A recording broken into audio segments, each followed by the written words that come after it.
talk to you guys about trimming chucks. These are awesome, useful devices that help us with something that has a narrow neck to it to be able to trim it in a way that doesn't mess it up or make it go flying off the wheel. So I have a few different ones here, and then I'm gonna bring another one in a second. But this guy right here is leather hard, and so I threw it about the same time, actually at the very same time I threw my bottle, because I knew that I was going to need a trimming chuck.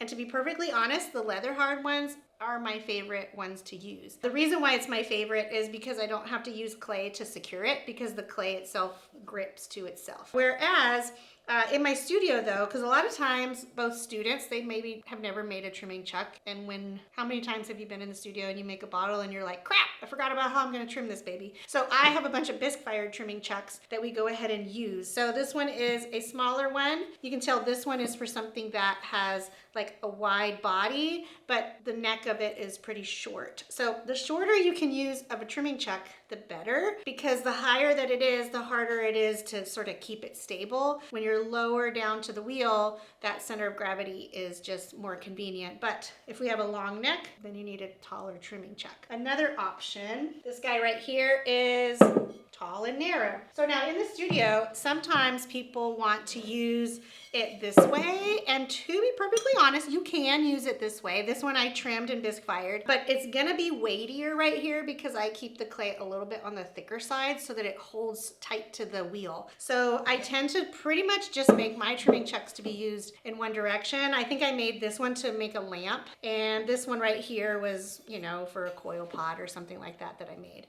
One thing that you want to think about if you're going to be using bisque fired trimming chucks, you want to soak them in water. So this guy right here has been soaking in water for about 5 minutes. It's soaked in water because I'm going to secure this both to the wheel with clay and to my pot with clay. And if it's bisque, it's very absorbent, okay? And so it's going to suck all the water out of that clay, and then the clay is going to go flying off and possibly your chuck or your pot. So in order for this to stay really firmly on the wheel, I soak it in water. And you want to soak it for a little while. Like sometimes I notice in the studio people will go like dip, dip, dip, dip, and then they think it's ready. No, you got to soak it in there. Like soak it while you're getting your stuff ready. Let it just kind of sit there for like 5 minutes, and then you take it out and it's pretty much ready. So let's show you how I would put a pot on a trimming chuck.